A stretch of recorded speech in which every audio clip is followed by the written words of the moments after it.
మన గుంటూరుకి వేగా jewellers exciting offers తో April 16న శుభారంభం. HIV ఈ పదం వినగానే సమాజంలో ఇప్పటికీ ఒక రకమైనటువంటి భయం, దానికి మించిన వివక్ష. తమకు ఎలాంటి సంబంధం లేకపోయినా కేవలం ఒక ఇన్ఫెక్షన్ సోకిందన్న ఒకే ఒక్క కారణంతో ఎంతో మంది బాధితులను సమాజం దూరం పెడుతుంది, వారిని ఒంటరి చేస్తుంది. హెచ్ఐవి వస్తే ఇక జీవితం అయిపోయినట్లే, వారికి పెళ్లి కుటుంబం లాంటివి ఉండవు అని చాలామంది అనుకుంటారు. కానీ అది అక్షరాల తప్పు.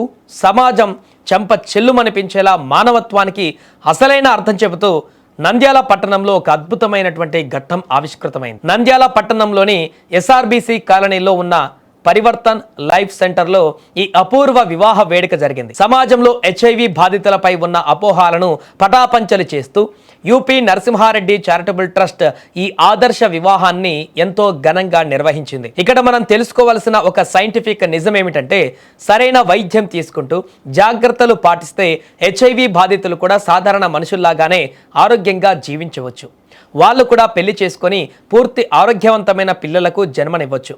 ఈ నిజం తెలియక చాలామంది వారిని అవమానిస్తున్నారు. కానీ ఈ వేడుక అలాంటి వారికి ఒక గొప్ప కనువిప్పు. ఈ ఆదర్శ వివాహానికి కేవలం స్థానికులు మాత్రమే కాదు, సమాజంలో బాధ్యత గల వ్యక్తులు కూడా హాజరై అండగా నిలిచారు. వైఎస్ఆర్సీపీ నాయకులు దాల్మేల్ అమీర్ తన సతీమణితో కలిసి ఈ పెళ్లికి పెద్దగా వ్యవహరించారు. నూతన దంపతులను ఆశీర్వదించిన అనంతరం ఆయన మాట్లాడుతూ, సమాజంలో ప్రతి ఒక్కరికి సమాన గౌరవం, హక్కులు ఉంటాయి. హెచ్ఐవి బాధితులను కూడా మనలో ఒకరిగా ప్రేమతో చూడాలి అని ఒక బలమైన సందేశాన్ని ఇచ్చారు.